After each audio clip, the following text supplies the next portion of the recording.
কিয়ামতের বিভীষিকাময় অবস্থায় সমস্ত মানুষগুলি নফসি নফসি বলে পাগল পারা হয়ে যাবে। না জানি আমার কি হালাত, আমার কি অবস্থা হবে। নফসি নফসি বলে পাগল পারা হয়ে যাবে। আমার আল্লাহ ডাক দিয়ে বলে, ও দুনিয়ার গোলাম, ওই দিনের ভয় অন্তরের ভিতরে ঢোকাও। ভাই ভাইকে চিনবে না, মা সন্তানকে চিনবে না, স্ত্রী স্বামীকে চিনবে না। স্বামী স্ত্রীর কাছে গিয়ে বলবে, আমাকে একটা নেকি দিয়ে সাহায্য করো। স্ত্রী বলবে, না না, তুমি যে আমার স্বামী আমি বিশ্বাস করি না, দুনিয়ার জমিনে আমার বিবাহ হই নাই। বলে, তুমি যে আমার স্বামী এটা আমি বিশ্বাস করি না। কিয়ামতের ময়দানের এমন হালাত হবে। আম্মা জান আয়েশা সিদ্দিকা রাদিয়াল্লাহু তাআলা আনহা পয়গম্বরকে ডাক দিয়ে বলে, ও পয়গম্বর, কিয়ামতের ময়দানে ইসরাফিল আলাইহিস সালাতু ওয়াস সালাম যখন সিংহায় ফুঁক দিবে, দুনিয়াটা লন্ডভন্ড হয়ে যাবে। সেদিন দুনিয়া থেকে, কবর থেকে সমস্ত মানুষগুলি উলঙ্গ অবস্থায় উঠবে। পয়গম্বর বলে, হ্যাঁ, সকল মানুষগুলি উলঙ্গ অবস্থায় উঠবে। আম্মা জান আয়েশা সিদ্দিকা রাদিয়াল্লাহু তাআলা আনহা ডাক দিয়ে বলে, ও পয়গম্বর, ওই দিন কি মানুষের শরম লজ্জা লাগবে না? কেউ কারোর দিকে লজ্জা স্থানের দিকে তাকাবে না, কেউ কারোর দিকে তাকাবে না। আমার আপনার মায়ার নবী আম্মা জান আয়েশা সিদ্দিকা রাদিয়াল্লাহু তাআলা আনহাকে ডাক দিয়ে বলে, ও আয়েশা, ভালো করে শুনে নাও। আয়েশাকে বলে, ও আয়েশা, ওই দিন সমস্ত মানুষগুলি উলঙ্গ উঠবে ঠিক, কিন্তু একজন মানুষ আর একজন মানুষের দিকে তাকানোর সেই চিন্তা মুড মাইন্ড থাকবে না। ওই দিন মানুষগুলি পাগল হয়ে যাবে, নফসি নফসি বলে চিৎকার করবে, আমার কি হালাত, আমার কি অবস্থা। আজকে না জানি আমার কি হালাত হয়ে যায়, আজকে না জানি মালিক আমার সাথে কি আচরণ করে। আল্লাহ তাআলা ভয়ঙ্কর আওয়াজ দিবেন। আল্লাহ তাআলা কিয়ামতের ময়দানে ভয়ঙ্কর দুইটা আওয়াজ দিবেন। একটা আওয়াজ হলো, লিমানিল মুলকুল ইয়াউম। আল্লাহ তাআলা বলে, ও দুনিয়ার রাজা বাদশারা, দুনিয়াতে 2 দিনের ক্ষমতা পাওয়ার পর মানুষের উপরে বহু অত্যাচার, বহু জুলুম করেছো। আসো কিয়ামতের ময়দানে তোমার রাজত্ব আর বাহাদুর কত দূর পর্যন্ত টিকে। দুনিয়ার মানুষগুলি সাহস নাই আল্লাহ তাআলার সামনে হিসাব দেওয়ার, আল্লাহ তাআলার সামনে কথা বলার সাহস নাই। মানুষগুলি মাথাটা নত করে দাঁড়ায় থাকবে। দুনিয়ার জমিনে যত রাজা বাদশা বাহাদুর দেখতেছেন, আল্লাহর কসম বলে সমস্ত নবীরা পর্যন্ত ওই কিয়ামতের ময়দানে আমার আল্লাহর সামনে এক পায়ের উপরে 50,000 বছর দাঁড়িয়ে থাকবে। يفر المرء من أخيه وأمه وأبيه وصاحبته وبنيه। আল্লাহ তাআলা ডাক দিয়ে বলেন, হে বনি আদম সন্তানের দল, ভালো করে কান খুলে শুনে নাও। ইয়াউমা ইয়াফিরুল মারউ মিন আখিহি, ভয় করো ওই দিনের কথা, ওই দিনের ভয় অন্তরের ভিতরে জমা করে নাও। কোন দিনের ভয়? যেদিন ভাই ভাইকে চিনবে না, যেদিন মা সন্তানকে চিনবে না, যেদিন স্ত্রী স্বামীকে চিনবে না, স্বামী স্ত্রীকে চিনবে না, মা সন্তানকে চিনবে না, সন্তান মাকে চিনবে না। ওই কিয়ামতে মাহশারের কথা অন্তরের ভিতরে ঢুকাও। আল্লাহ তাআলা বলে, সাবধান ও দুনিয়ার গোলাম, ওই দিনের ভয় অন্তরের ভিতরে জমা করে নাও। যেদিন তোমার মা তোমাকে দেখলে পলায়ন করে চলে যাবে, যেদিন তোমার বাবা তোমাকে দেখলে তোমার থেকে পলায়ন করে চলে যাবে, যেদিন তোমার স্ত্রী তোমাকে দেখলে তোমার থেকে দৌড়ায় পালাবে, সেদিন ভাই ভাইকে চিনবে না, সেদিন মা সন্তানকে চিনবে না। এমন বিভীষিকাময় এক অবস্থা, ওই কিয়ামতের ময়দানের কথা আল্লাহ বলেন। যেই দিন আল্লাহ তাআলা বলেন দুনিয়ার জমিনে সূর্যটা অনেক অনেক উপর থেকে সূর্য আলো দেয়, কিন্তু কিয়ামতের ময়দানে এই সূর্যটা আল্লাহ দুনিয়ার জমিনে আলো দেয়, এই সূর্যটার উল্টা পিঠ দুনিয়ার দিকে আল্লাহ ঘোরায় দিছে। এরপরেও আল্লাহ তাআলা ফেরেশতাদেরকে অর্ডার দিছে, ও ফেরেশতারা ৭০,০০০ ফেরেশতা প্রতিদিন নতুন নতুন করে ৭০,০০০ ফেরেশতারা প্রতিদিন এই সূর্যর উল্টা পিঠে হাজার হাজার ছিদ্র আছে।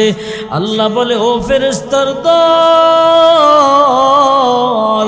ওই সূর্যের ছিদ্রের ভিতর দিয়া প্রতিদিন নতুন নতুন করে ৭০,০০০ ফেরেশতা ওই সূর্যের উল্টা পিঠ দিয়া, ওই সূর্যের ছিদ্র দিয়া প্রতিদিন ৭০,০০০ ফেরেশতারা ঠান্ডা পানি ঢালে সূর্যের ভিতরে।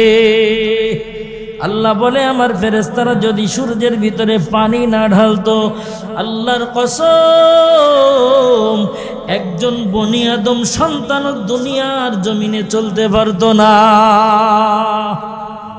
কাদেরে খুদ রত্তুদারি বর কামাল, আন্তা রব্বি আন্তা হাসবি জুল জালাল, তুহি কাদের জলিলুল্লাহ জাহাদার, বহর হালে তুহি মেরা নেগাহদার।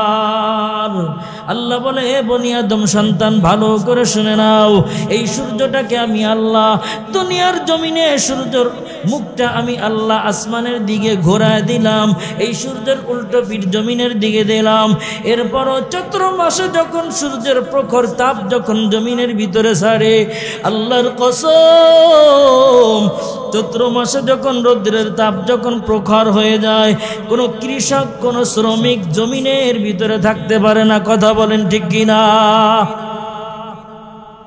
সূর্যের উল্টো পিঠ জমিনের দিকে ঘোরায় দিছে আল্লাহ।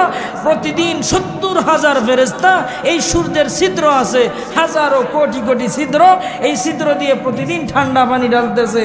এরপরও চৈত্র মাসে যখন সূর্যের প্রখর তাপ ছাড়ে, তখন জমিনটা ফেটে চৌচির হয়ে যায়, জমিনের ভিতরে মানুষগুলি কাজ করতে পারে না, এত সূর্যের তাপ। আল্লাহ বলে, গোলাম সাবধান, এই সূর্যটাকে আমি আল্লাহ, আল্লাহ বলে কিয়ামতের ময়দানে এই সূর্যটাকে আমি আল্লাহ, এই সূর্যের সদর পিঠ, এই সূর্যের মুখটা আমি কিয়ামতের ময়দানের দিকে ঘোরায় দিব। আর দুনিয়াতে লক্ষ মাইল উপরে সূর্যটা, লক্ষ কোটি মাইল উপরে সূর্যটা আল্লাহ টানায় দিছে, কিন্তু আল্লাহ বলে, দুনিয়ার গোলাম, এই সূর্যটা আমি আল্লাহ কিয়ামতের ময়দানে তোমাদের এক হাত, মুফাসসিরিন ইকরাম বলছেন, কেউ বলে এক হাত, কেউ বলে 1 বিঘা উপরে, বেঈমান নাফরমানের 1 বিঘা উপরে সূর্যটা চলে আসবে কিয়ামতের ময়দানে। বলে বেঈমান নাফরমানের মাথার চান্দিগুলো সূর্যের গরমে ঠাস ঠাস করে ফেটে যাবে। বেঈমান নাফরমান ঘামের সাগরে হাবুডুবু খাইতে থাকবে। বলে বেঈমান নাফরমানের কিয়ামতের ময়দানে সূর্যের তাপে জমিনটা পুড়ে তামা হয়ে যাবে। বেঈমান নাফরমানের মাথার গিলু মগজগুলি টপ টপ করে পড়তে থাকবে জমিনে, নাক কান গলা বেয়ে বেয়ে পড়তে থাকবে। আল্লাহ বলে, সাবধান ও দুনিয়ার গোলাম, ওই দিনের কথা অন্তরের ভিতরে ঢুকাও, ওই দিনের কথা একটু চিন্তা করে দেখো। ওই কিয়ামতে বিভীষিকাময় অবস্থায় ভাই ভাইকে চিনবে না, মা সন্তানকে চিনবে না, সন্তান বিপদে পড়ে। ঘটনার ভিতরে কিতাবের ভিতরে পড়লাম, সন্তান একটা নেকির জন্য আল্লাহ বলে, যাও, তোমার একটা নেকি যদি তুমি আনতে না পারো, তোমার ঠিকানা জাহান্নামে। সন্তান এবার পাগল, সন্তান একটা নেকির জন্য মার কাছে দৌড়ায়, মাকে গিয়ে বলে, ও মা, দুনিয়ার জমিনে কত আদর করছো মা, তুমি নিজে না খেয়ে আমি সন্তানকে কত খাওয়াইছো রে মা। আজকে কিয়ামতের ময়দানে একটা নেকির জন্য আল্লাহ আমাকে জাহান্নাম দিয়ে দিবে রে মা। আমাকে একটা নেকি দিয়ে সাহায্য করো মা। কিয়ামতের ময়দানে মা ডাক দিয়ে বলবে, তুমি যে আমার সন্তান আমি বিশ্বাস করি না। আল্লাহর কোরআন সাক্ষী, পয়গম্বরের হাদিস সাক্ষী। কোরআন খুলে দেখেন, ইতিহাস পড়ে দেখেন। কিয়ামতের ময়দানে মা ডাক দিয়ে বলবে, না না, তুমি যে আমার সন্তান আমি বিশ্বাস করি না। আর দুনিয়ার জমিনে যে আমার বিবাহ হয়েছে, দুনিয়ার জমিনে আমার সন্তান হয়েছে, এটাও না, আমি বিশ্বাস করি না। আমার যদিও সন্তান থেকে থাকে তাহলে তুমি যে আমার সন্তান আমি বিশ্বাস করি না। না না, তোমাকে আমি নেকি দিতে পারবো না, দূর হয়ে যাও, আমি নেকি দিব না। ওই কিয়ামতের বিভীষিকাময় অবস্থায় সমস্ত মানুষগুলি নাফসি নাফসি বলে পাগল পারা হয়ে যাবে। না জানি আমার কি হালাত, আমার কি অবস্থা হবে। নাফসি নাফসি বলে পাগল পারা হয়ে যাবে। আমার আল্লাহ ডাক দিয়ে বলে, ও দুনিয়ার গোলাম, ওই দিনের ভয় অন্তরের ভিতরে ঢোকাও। ভাই ভাইকে চিনবে না, মা সন্তানকে চিনবে না, স্ত্রী স্বামীকে চিনবে না। স্বামী স্ত্রীর কাছে গিয়ে বলবে, আমাকে একটা নেকি দিয়ে সাহায্য করো। স্ত্রী বলবে, না না, তুমি যে আমার স্বামী আমি বিশ্বাস করি না, দুনিয়ার জমিনে আমার বিবাহ হই নাই। বলে, তুমি যে আমার স্বামী এটা আমি বিশ্বাস করি না। কিয়ামতের ময়দানের এমন হালাত হবে। আম্মা জান আয়েশা সিদ্দিকা রাদিয়াল্লাহু তাআলা আনহা পয়গম্বরকে ডাক দিয়ে বলে, ও পয়গম্বর, কিয়ামতের ময়দানে ইসরাফিল আলাইহিস সালাতু ওয়াস সালাম যখন সিংহায় ফুঁক দিবে, দুনিয়াটা লন্ডভন্ড হয়ে যাবে। সেদিন দুনিয়া থেকে, কবর থেকে সমস্ত মানুষগুলি উলঙ্গ অবস্থায় উঠবে। পয়গম্বর বলে, হ্যাঁ, সকল মানুষগুলি উলঙ্গ অবস্থায় উঠবে। আম্মা জান আয়েশা সিদ্দিকা রাদিয়াল্লাহু তাআলা আনহা ডাক দিয়ে বলে, ও পয়গম্বর, ওই দিন কি মানুষের শরম লজ্জা লাগবে না? কেউ কারোর দিকে লজ্জা স্থানের দিকে তাকাবে না, কেউ কারোর দিকে তাকাবে না। আমার আপনার মায়ার নবী আম্মা জান আয়েশা সিদ্দিকা রাদিয়াল্লাহু তাআলা আনহাকে ডাক দিয়ে বলে, ও আয়েশা, ভালো করে শুনে নাও। আয়েশাকে বলে, ও আয়েশা, ওই দিন সমস্ত মানুষগুলি উলঙ্গ উঠবে ঠিক, কিন্তু একজন মানুষ আর একজন মানুষের দিকে তাকানোর সেই চিন্তা মুড মাইন্ড থাকবে না। ওই দিন মানুষগুলি পাগল হয়ে যাবে, নাফসি নাফসি বলে চিৎকার করবে, আমার কি হালাত, আমার কি অবস্থা। আজকে না জানি আমার কি হালাত হয়ে যায়, আজকে না জানি মালিক আমার সাথে কি আচরণ করে। আল্লাহ তাআলা ভয়ঙ্কর আওয়াজ দিবেন। আল্লাহ তাআলা কিয়ামতের ময়দানে ভয়ঙ্কর দুইটা আওয়াজ দিবেন। একটা আওয়াজ হলো, লিমানিল মুলকুল ইয়াউম।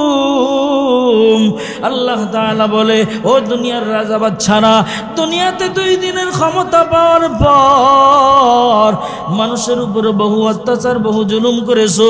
আসো কিয়ামতের ময়দানে তোমার রাজত্ব আর বাহাদুর কত দূর পর্যন্ত টিকে। দুনিয়ার মানুষগুলি সাহস নাই আল্লাহ তাআলার সামনে হিসাব দেওয়ার, আল্লাহ তাআলার সামনে কথা বলার সাহস নাই। মানুষগুলি মাথাটা নত করে দাঁড়ায় থাকবে। দুনিয়ার জমিনে যত রাজা বাদশা বাহাদুর দেখতেছেন, আল্লাহর কসম বলে সমস্ত নবীরা পর্যন্ত ওই কিয়ামতের ময়দানে আমার আল্লাহর সামনে এক পায়ের উপরে 50,000 বছর দাঁড়িয়ে থাকবে। নবীদের হালাত যদি এমন হয়, তাহলে আজকে আমাদের সমাজে কিছু ভণ্ড ফির আছে না নাই? ভাই কথা কয় না, বুঝেন নাই আমার কথা? ঘুমাচ্ছেন আপনারা? আমি গলা ফাটায় বয়ান করি, আপনারা ঘুমান। আমাদের সমাজে কিছু ভণ্ড ফির আছে না নাই? কথা কয় না, আছে। এই ভণ্ড পীররা বলে, আমাদের দরবারে যদি হিন্দু আসে জান্নাতের সার্টিফিকেট দিব, যদি বৌদ্ধও আসে জান্নাতের সার্টিফিকেট দিব। কিয়ামতের ময়দানে নবী বলেন, সমস্ত নবীরা পর্যন্ত এক পায়ের উপরে আল্লাহর সামনে দাঁড়িয়ে থাকবে বেহুশ হয়ে। আল্লাহর কসম, নবীরাও আল্লাহর সামনে কথা বলার সাহস পাবে না। আমার আপনার মায়ার নবী কিয়ামতের ময়দানে মাকামে মাহমুবে সিজদায় পড়ে যাবে। ওই সিজদা কত লম্বা হবে কেউ জানে না। আমার আল্লাহ ডাক দিয়ে বলে, ও পয়গম্বর, দুনিয়ার জমিনে বেঈমান নাফরমান আপনাকে কম কাদাই নাই। ও পয়গম্বর, আপনি মাথা উঠান। পয়গম্বর বলে, আল্লাহ আপনি আপনার বিচার কার্যালয় শুরু করে দেন, আমার উম্মতরা আর সহ্য করতে পারে না। আল্লাহ বলে, ও পয়গম্বর, আমি আমার বিচার কার্যালয় শুরু করব, মাথা উঠান। আল্লাহ দুইটা আওয়াজ দিবে, ভয়ঙ্কর আওয়াজ। কয়টা আওয়াজ? কথা কয় না, কয়টা আওয়াজ? বুঝেন না আপনারা আমার কথা? কথা কন না কেন? কয়টা আওয়াজ দিবে? দুইটা আওয়াজ দিবে আল্লাহ। এক নম্বর হলো লিমানিল মুলকুল ইয়াউম। আল্লাহ বলে, দুনিয়ার রাজা বাচ্চারা কে আসো, আজকের দিনের রাজত্ব কার? দুনিয়ার কোনো মানুষের সাহস নাই, কেউ কথা বলতে পারবে না আল্লাহর সামনে। আল্লাহ তাআলা নিজেই জবাব দেন, লিল্লাহিল ওয়াহিদিল কাহ্হার। আজকে দিনের রাজত্ব একমাত্র আমি আল্লাহর। কার রাজত্ব? আল্লাহর নাম বলতে কি আপনাদের ভয় লাগে? তখন না কিন্তু আজকের দিনের রাজত্ব কার? আপনারা সূরা ফাতিহার ভিতরে প্রতিদিন পড়েন না, মালিকি ইয়াউমিদ্দিন। বিচার দিনের রাজত্ব, বিচার দিনের মালিক কে? আরো জোরে বলেন। বিচার দিনের মালিক একমাত্র আমার আল্লাহ। সেদিন এমন একটা ইনসাফের বিচার কায়েম হবে। দুনিয়াতে তো দুর্নীতি, দুনিয়াতে তো পার্সিয়ালিটি, দুনিয়াতে তো ঘুষ খায়, দুনিয়াতে তো টাকা নিয়ে বিচার ঘুরায় দেয়। আছে না নাই দুনিয়ার বিচার? আছে।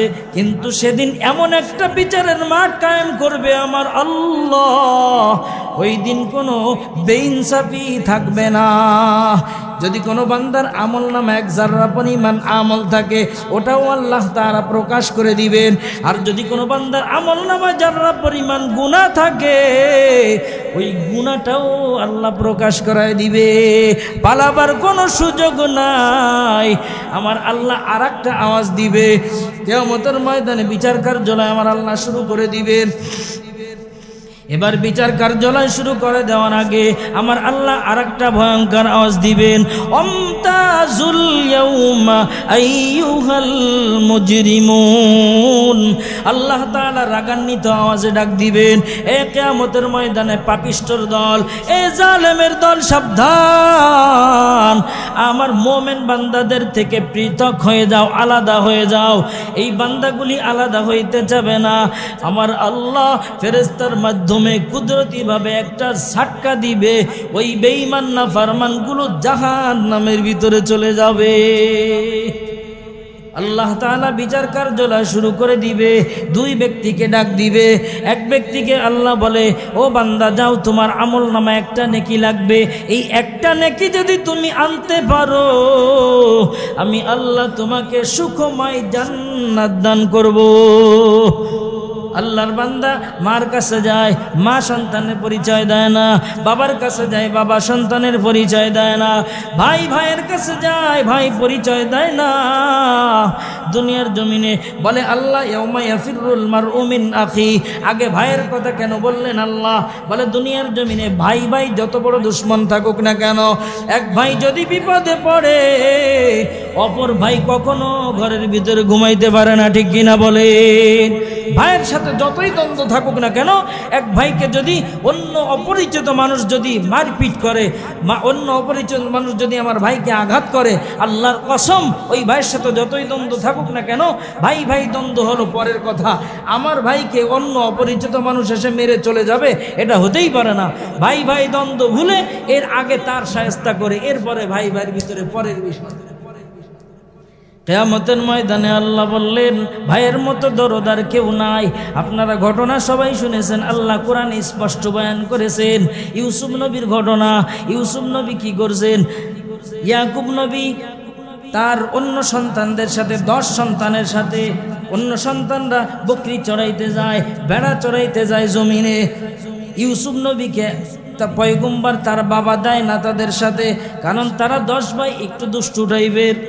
ইউসুফ নবীকে একদিন ইয়াকুব নবীর কাছে ডাক দিয়ে বলে, ও আব্বাজান, ইউসুফকে আমাদের সাথে দেন, আমরা ইউসুফকে দেখে শুনে রাখবো, ইউসুফের সংরক্ষণ আমরা দায়িত্ব নিলাম, ইউসুফের কোনো ক্ষতি হতে দেব না। পয়গম্বর ইয়াকুব নবীর অন্তরের ভিতরে একটু জ্বালা শুরু হয়ে গেছে, এটা তো সব কিছু আমার মালিকের কুদরতি খেলা। ইয়াকুব নবীকে অনেক বুঝাইয়া 10 ভাই ইউসুফ নবীকে নিয়ে চলে গেল। এবার ইউসুফ নবীকে নেওয়ার পরে যাওয়ার প্রতিমধ্যে ইউসুফ নবীকে বাবার সামনে থেকে ঘাড়ের পরে উঠে আদর করতে করতে নাই, কিন্তু যখন বাবার চোখের আড়াল হয়ে গেছে, এবার ছোট্ট ইউসুফ নবীকে এক ভাই ধরে মারে, আর এক ভাই মারে আর বলে, এবার তোকে মারলে তোর কোন বাপে ঠেকাইব। এভাবে ভাই ভাইরে মারে। ইউসুফ নবী কান্না করে আর বলে, ও ভাই, আমাকে তোমরা মারবা না, আমাকে কেন মারতেছো? তোমরা তো বাবার কাছে কথা দিয়ে আনছো, বাবা আমাদের সাথে ইউসুফকে দেন, ইউসুফের সমস্ত দায়িত্ব আমাদের, আমরা ইউসুফকে নিয়ে আনন্দ করব, খেলা করব, ইউসুফকে নিয়ে আমরা সুন্দর পরিবেশে ঘোরাবো, খেলা করাবো, কিন্তু তোমরা এখন আমাকে কেন মারতেছো রে ভাই? বলতেছে, তুই বুঝো না, বাবা তোকে এত মহব্বত করে, এটা আমরা সহ্য করতে পারি না। এই স্বার্থ দুনিয়ার জমিনটা স্বার্থে ভরপুর হয়ে গেছে। বলে স্বার্থের কারণে বাবা 5টা সন্তান, স্বার্থের কারণ যেই সন্তান ভালো টাকা পয়সা দেয় এই সন্তানকে বাবা বেশি ফলো করে, যেই সন্তান বেশি টাকা পয়সা দেয় ওই সন্তানের ছেলে মেয়েগুলাকে বাবা মা বেশি কোলে করে, বেশি আদর করে। আছে না নাই? অবশ্যই আছে। সব মানুষ স্বার্থের পাগল, স্বার্থ নেই মানুষ নাই, স্বার্থ আছে মানুষ আছে। আপনি যেই কোন না কেন, স্বার্থ ছাড়া দেখবেন কেউ নাই। ইউসুফ নবী কান্না করে আর বলে, ও ভাই, আমাকে তোমরা কেন মারতেছো? আমাকে যদি তোমরা এভাবে মারো, আমার মা নাই, আমার বাবা বড় কষ্ট পাবে আমাকে মারলে, আমাকে তোমরা আর মারো না ভাই। বলে, তোকে আর বাড়ি যাইতে দিব না। সবাই চিন্তা করলো, 10 ভাই বসে বসে চিন্তা করেছে, ইউসুফকে তো বাবার কাছে ফেরায় নেওয়া যাবে না, কি করা যায়? বলে, ইউসুফকে হত্যা করে ফেলো। এক ভাই লাবি তার নাম, এই ভাইটার দিলের ভিতরে একটু দরদ সঞ্চয় হলো। এই ভাইটা বলে, না না, ইউসুফকে মারা যাবে না, ইউসুফকে আমরা বিক্রি করে দেই, দেশান্তর করে দেয়। বলে, ঠিক আছে, কিভাবে করা যায়? এক ভাই বলল, না, ইউসুফকে আমরা একটা পুরাতন গুহা আছে, জঙ্গলের ভিতরে একটা গুহা আছে, ওই গুহার ভিতরে আমরা ফেলে দেই, ইউসুফকে বাঘে জঙ্গলে সাপ বিচ্যুত খেয়ে দংশন করে শেষ করে দিবে। এবার সিদ্ধান্ত এটাই হলো, ইউসুফ নবীকে, ছোট্ট ইউসুফ নবীকে এবার গুহার ভিতরে ফেলাবে। ইউসুফ নবীর গা থেকে পোশাক খুলে ফেলছে। আমার আপনার মায়ার নবীকে, ইউসুফ নবীকে হাত পার ভিতরে রশি লাগাইয়া এক ভাই মারে, এক ভাই মেরে আর এক ভাইয়ের কাছে দেয়। এমন করুণ কাহিনী, এমন ঘটনা, আমার আল্লাহর আরশে আজিম পর্যন্ত কান্না করে। এবার ইউসুফ নবী কান্না করে আর মালিকের দিকে তাকায়, আল্লাহ তাআলার কাছে বলে, আল্লাহ, আমি তো কোনো দোষ করি নাই রে মালিক, আমার ভাইরা আমাকে কেন মারতেছে? ও ভাই, তোমরা আমাকে মারবা না, আমার বাবা যদি এই খবর শুনে, আমার বাবা সহ্য করতে পারবে না। এবার ইউসুফ নবীর গা থেকে পোশাক খুলে ফেললো, হাত পার ভিতরে রশি লাগাইয়া ইউসুফ নবী, ছোট্ট ইউসুফ নবীকে ওই জঙ্গলার ভিতরে, ওই পরিত্যক্ত কূপের ভিতরে ইউসুফ নবীকে ফেলায় দেয়। রশি বাঁধে ইউসুফ নবীকে কূপের ভিতরে ফেলায়।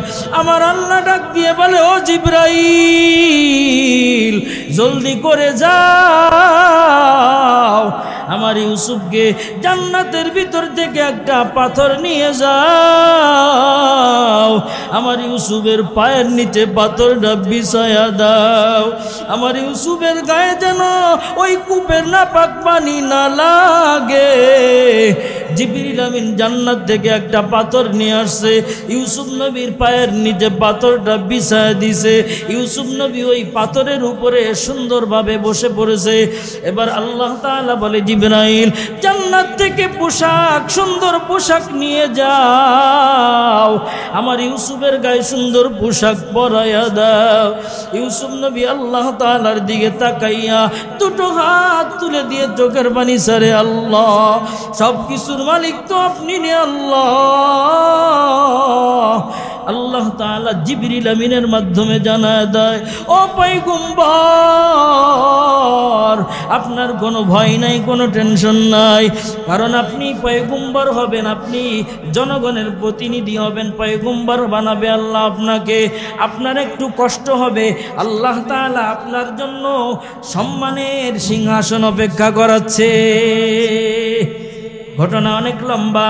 ইউসুফ নবী এবার সেখান থেকে প্রতিমধ্যে কাফেলারা ইউসুফ নবীকে উঠায়। ইউসুফ নবী ওই কূপের ভিতরে যখন অনেক দিন যাবত ওই কূপটা জঙ্গল পরিত্যক্ত অবস্থায় পড়ে আছে, তো একদিন আল্লাহরই কুদরতি কারিশমা, একদিন ওইখান দিয়ে এক কাফেলা যাচ্ছিল, তারা অন্যবার ওই কূপের ভিতরে কোনো পানি পাই নাই, তো এবার পানির অনেক পিপাসা লাগছে তাদের। তারা চিন্তা করলো এখানে একটা কূপ আছে, আমরা দেখি পানি পাওয়া যায় কিনা। আল্লাহর কুদরত, যখনই মস্ক ফেলাইছে ভিতরে ফেলানোর পর এমন সুন্দর মিষ্টি পানি উঠছে, সাথে সাথে বালতি ধরে ছোট্ট একটা বালক ইউসুফ নবী বালতি ধরে উঠে আসছে। আর এই কাফেলার যে সর্দার ছিল মালেকের নাম, এই মালেক এই বাচ্চাকে দেখে পছন্দ হয়ে গেছে, এবারে হে নিয়ে যাবে। এইভাবে আরো অনেক লম্বা কাহিনী, বিস্তারিত অনেক সময় লাগবে। আল্লাহ তাআলা বলেন যে ভাই ভাইকে কেমন মোহাব্বত করে। সেই ইউসুফ নবী জুলাইখার চক্রান্তই জেলখানায় গেল। জেলখানায় যাওয়ার পরে আল্লাহ তাআলা দেখেন কিভাবে কুদরতিভাবে সেই ইউসুফ নবীকে কূপ থেকে উঠাইয়া মিশরের বাচ্চার ঘরে ঢুকাইয়া দিছে। এরপরে জুলাইখার ঘরে লালিত পালিত হওয়ার পরে যখন বড় হয়েছে, তখন জুলাইখা একটা প্যাঁচ লাগাইয়া জেলখানায় ভরে দিছে। এবার জেলখানা থেকে আল্লাহ বের করে সম্মানের সাথে মিশরের বাচ্চা বানায়া দিছে। সুবহানাল্লাহ, এটাই আল্লাহ তাআলার কুদরত। তো ওই 10 ভাই একদিন এলাকার ভিতরে হাহাকার পড়ে গেছে, দুর্ভিক্ষ চলে আসছে এলাকার ভিতরে। কেনান থেকে সমস্ত মানুষ সব দেশ থেকে আসতেছে, মিশরের বাচ্চা, মিশরে খাবার মজুদ আছে। কেনান থেকে ওই 10 ভাই আসছে। ইউসুফ নবী তো 10 ভাইকে তার খাদেম বলছে এরকম কেনান থেকে, ইয়াকুব নবীর বংশধর কেনান থেকে 10টা ভাই আসছে, তারা সাহায্যের জন্য আসছে। যখন এই কথা বলছে ইউসুফ নবী তো চিনে ফেলছে এই 10 ভাই আর কারণ না আমার। তখন তারা বলছে তাদেরকে সসম্মানে ভিতরে নিয়ে আসো। দেখেন ইউসুফ নবীর সাথে এত জুলুম, এত কিছু করছে, এরপরে ইউসুফ নবী কি করে নাই, ভাইদেরকে কষ্ট দেয় নাই, সসম্মানে ভাইদেরকে বুঝতে দেয় নাই যে আমি সেই ইউসুফ। কিন্তু শোনে বারবার, তোমরা কয় ভাই? আমরা 10 ভাই। আরেকজন আরেক ভাই ছিল, তাকে বাগে খাইছে। ইউসুফ নবীর সামনেও এরা মিথ্যে কথা কয়, আরেক ভাই ছিল, তাকে বাগে খাইছে। ইয়াকুব নবীর কাছে গিয়ে বলে যে ইউসুফকে বাগে খাইছে। পোশাকে একটু ওই আপনার ভেড়ার বা ছাগলের রক্ত মাখায় নিয়ে বলে, বাবা ইউসুফকে বাগে খাইয়ে ফেলছে। ইয়াকুব নবী তো বুঝেই ফেলছে, তোমরা নিশ্চয়ই এখানে কোনো ঝামেলা আছে, তোমরা ঝামেলা পাকাইছো। দেখেন সন্তান আর পিতার যে একটা বিরহ, অনেক দিনের একটা বিরহ, অনেক দিন দেখা হয় না সন্তানের সাথে। ইয়াকুব নবী ইউসুফ নবীর জন্য কান্না করতে করতে করতে চক্ষু দুটো অন্ধ হয়ে গেছে। এই 10 ভাই যখন তেরান আনতে গেছে, যাওয়ার পরে ইউসুফ নবী খারাপ ব্যবহার করেন নাই তাদের সাথে, সসম্মানে তাদেরকে সুন্দর রাজপ্রাসাদে, রাজমহলের ভিতরে নিয়ে রাজকীয় খানা খাওয়াইছে। এবার 10 ভাই খানা গোসা করে, কি আমাদের কি চেনে নেই বাচ্চা, আমাদেরকে সবাই সিরিয়ালে দাঁড়ায় দাঁড়ায় তেরান নিয়ে চলে যায়, আমাদেরকে রাজকীয় ব্যবস্থা, রাজকীয় সম্বর্ধনা, কারণ কি? এক ভাই আর একবার সাথে কানা গোসা করে, এই আমরা কেরান থেকে আসছে, আমাদের চিনবকে। হয়তো নবীর ভালো লাগছে, বাচ্চার মিশরের আজিজে মিশরের ভালো লাগছে, হয়তো আমাদেরকে এইভাবে আপ্যায়ন করাচ্ছে। দেখেন ভাইয়ের সাথে ভাই কত জুলুম করছে, এরপরে কি করে নাই, ভাই তাদেরকে কষ্ট দেয় নাই। অনেক লম্বা কাহিনী। ভাই কি করে নাই, কষ্ট দেয় নাই। 10 ভাইয়ের উপরে মাফ করে দিয়েছে ইউসুফ নবী। আল্লাহ তাআলা সে কথা বলতেছেন, ভাইয়ের মতো ভাই আপন আর কেউ নাই। এজন্য আল্লাহ বলেন, ইয়াউমা ইয়াফিরুল মারউ মিন আখিহি ওয়া উম্মিহি ওয়া আবি। আল্লাহ কিয়ামতের ময়দানে ওই বান্দাকে ডাক দিয়ে বলবে, যাও একটা নেকি নিয়ে আসো, না হলে জাহান্নাম তোমার জন্য অবধারিত হয়ে গেল। আল্লাহর বান্দা মার কাছে যায়, মা দূর করে দেয়। আল্লাহর বান্দা ভাইয়ের কাছে যায়, ভাই দূর করে দেয়। একটা নেকির জন্য বড় পাগল পারা হয়ে গেছে। আল্লাহর বান্দা কোথাও একটা নেকি পায় না। এবার হতাশ হয়ে আল্লাহর দরবারে চলে আসতেছে। প্রতিমধ্যে একজন ভিক্ষুক ডাক দিছে, আল্লাহই ব্যবস্থা ব্যবস্থা করে দেয়। একজন ভিক্ষুক ডাক দিয়ে বলে, ও ভাই তোমার কি হালাত, তোমার কি সমস্যা, টেনশন কেন তোমার? বলতেছে তোমাকে বলে কোনো লাভ নাই, কারণ আমার যাদের কাছে বলে লাভ ছিল তাদের কাছে বললাম কোনো লাভ পাই নাই, কোনো উপকার পেলাম না। আমার মার কাছে বললাম একটা নেকির জন্য, মা আমাকে চিনেই না। ভাইয়ের কাছে বললাম একটা নেকির জন্য, ভাইও আমাকে চিনে না। বোনের কাছে বললাম একটা নেকির জন্য, বোনও আমাকে চিনে না। তোমার কাছে কিভাবে বলবো? তুমি কি উপকার আমাকে করবা কিয়ামতের ময়দানে? বল, দুনিয়ার জমিন থেকে আমি একটা নেকি নিয়ে আসছি, আমার আমল নামে একটা নেকি আছে, আমি তো এমনিই জাহান্নামে যাব। বলে আমার এই একটা নেকি, তোমার যেহেতু একটা নেকি কম পড়ছে, তুমি এই একটা নেকি নিয়ে তুমি জান্নাতি হয়ে যাও। আর এবার আল্লাহর বান্দা ওই নেকিটা নিয়ে খুশি হয়ে গেল, আল্লাহ তাআলার দরবারে হাজির। আল্লাহর বান্দা এবার আল্লাহ তাআলা বলে, ও গোলাম, এই কিয়ামতের ময়দানে এই বিভীষিকাময় অবস্থার ভিতরে নাফসি নাফসি বলে সবাই আওয়াজ দেয়, মা ভাইকে চিনে না, ভাই বোনকে চিনে না। এই ময়দানের ভিতরে তোমাকে একটা নেকি কে দিল? তোমার মা। বলে না, মা আমাকে চিনেই নাই। বলে কে দিছে? তোমার ভাই। বলে না, ভাই আমাকে পরিচয় দেয় নাই। বলে তাহলে তুমি এই কিয়ামতের ময়দানে একটা নেকি কোথা থেকে আনছো? তখন আল্লাহর বান্দা বলে, ও আল্লাহ, আমি কারো থেকে নেকি পাই নাই, আমি হতাশ মন নিয়ে আপনার দরবারের দিকে হাঁটা দিলাম। আল্লাহ, এক প্রতিমধ্যে এক আল্লাহর বান্দা, এক ভিক্ষুক বসে আছে, আমাকে ডাক দিয়ে বলে, আমার আমল নামে একটা নেকি অবশিষ্ট আছে, আমি তো জাহান্নাম, আল্লাহ আমাকে দিবে, একটা নেকি নিয়ে তুমি জান্নাতে চলে যাও। আল্লাহ বলে ওই বান্দাকে ডাক দাও। এবার ওই বান্দাকে ডাক দেওয়া হলো। আল্লাহ বলে, যাও যাও, আমি আল্লাহ তোমাদের দুজনকেই মাফ করে দিলাম, জান্নাতের মেহমানখানায় চলে যাও।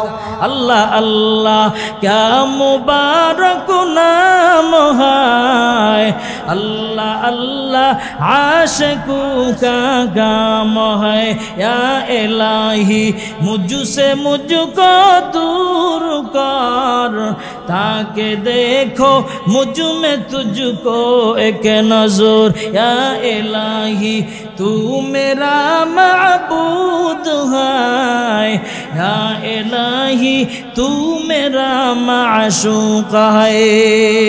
এত সময় যেই কথা বললাম এর দ্বারা আমরা কি বুঝলাম? কিয়ামতের ময়দানে ভাই ভাইকে চিনবে না, মা সন্তানকে চিনবে না, স্বামী স্ত্রীকে চিনবে না, স্ত্রী স্বামীকে চিনবে না। ওই দিনের হিসাবটা বান্দা যেখানের ভিতরে ঢোকাও, আর দুনিয়াতে ওইভাবে নিজের জীবনটা পরিচালনা করো। দুনিয়াতে প্রতিটা মানুষ স্বার্থপর। আপনি আপনার জীবনটা নিজের বিবি, ছেলে মেয়ে, বিবি বাল বাচ্চার জন্য আপনার জীবনটাকে আপনি বিলীন করে দিলেন। আপনি মূল্য কি কিছুই পেলেন না। এর প্রতিদান হিসেবে আপনি মৃত্যুবরণ করবেন, স্ত্রী ছেলে মেয়ের জন্য ব্যাংক ব্যালেন্স করে যাবেন। আল্লাহর কসম, ওই স্ত্রী ছেলে মেয়েকে যদি বলা হয় তোমার বাবা অন্ধকার কবরের ভিতরে বড় আযাবে আছে, তোমার বাবার জাহান্নাম অবধারিত হয়ে গেছে, তোমার বাবা ব্যাংকে যে 50 লক্ষ টাকা রেখে গেছে, এই টাকাগুলি যদি তোমরা গরিব অসহায়ের মাঝে দান করে দাও, মসজিদ মাদ্রাসায় দান করে দাও, তাহলে তোমার বাবাকে জান্নাত দিবে আল্লাহ। আল্লাহর কসম করে আমি বলতেছি, দুনিয়াতে ওরকম ছেলে মেয়ে, বিবি বাল বাচ্চা বর্তমান সময় 100-র ভিতরে একজনও খুঁজে পাওয়া যাবে না আমার মনে হয়। একটা ঘটনাই আছে, এক আল্লাহর বান্দা কবরে গেছে, 50 লাখ টাকা রেখে গেছে ব্যাংকে। এবার ইমাম সাহেবকে স্বপ্ন দেখানো হয় যে আমার এই সম্পদগুলো যদি আল্লাহর রাস্তায় দান করে দেওয়া হয় তাহলে আল্লাহ আমাকে মাফ করে দিবে, আমার জাহান্নামের আগুন বন্ধ হয়ে যাবে। তখন ছেলে মেয়ে, বিবি বাল বাচ্চাকে এসে বলা হলো, ইমাম সাহেব বলছে, বলার পরে এখন তারা বলে আমার বাবাকে অবৈধ পথে ইনকাম করতে কে বলছিল, আর এখন ব্যাংক ব্যালেন্স করে চলে গেছে, আর এই ব্যাংক ব্যালেন্স খালি করে আমরা এই সব টাকা আল্লাহর রাস্তায় দিয়ে আমরা কি পথে বসবো? আমার বাবার যা হয় হোক গা, আমার বাবা মৃত্যুবরণ করছে, আমাদের সাথে বন্ধন শেষ, আমরা 1 পয়সাও দান করতে পারবো। এটাই বাস্তব চিত্র, এটাই বাস্তবতা। আপনি মানলেও বাস্তবতা, না মানলেও বাস্তবতা। এজন্য আপনার জীবনটা ভাই আপনি শুধু বিবি বাল বাচ্চা ছেলে মেয়ের জন্য বিলীন করে দিয়েন না। আপনার ওই সে ময়দানে মাহশারে কি হিসাব দিবেন একটু চিন্তা করে রাখেন। অন্ধকার কবরে আপনি কি নিয়ে কবরে রওনা দিছেন, একটু বালিশের সাথে মাথা লাগায় চিন্তা করবেন।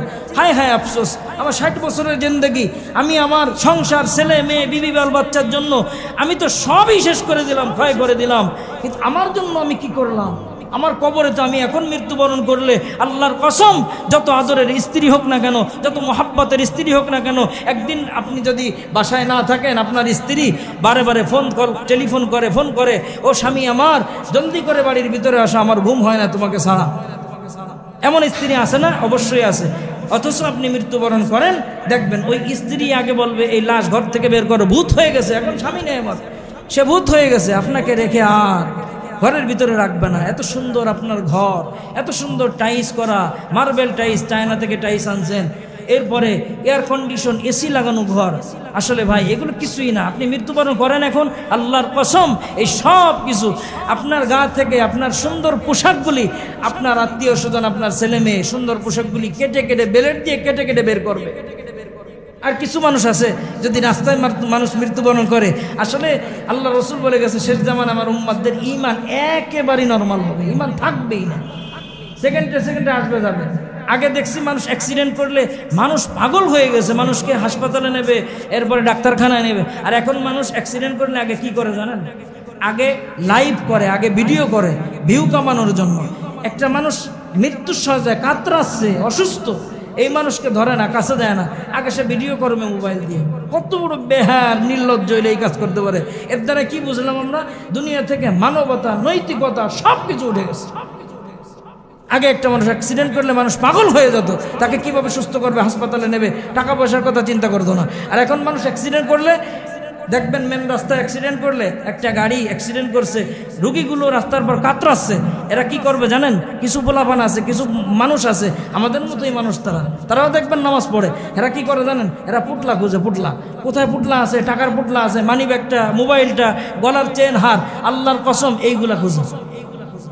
শতকরা 95% মানুষ, 100% মানুষের ভিতরে 5 জন মনে হয় ভালো আছে, মানবতা আছে, আল্লাহর ভয় আছে, এই 5 জন এদেরকে হাসপাতালে নেয়।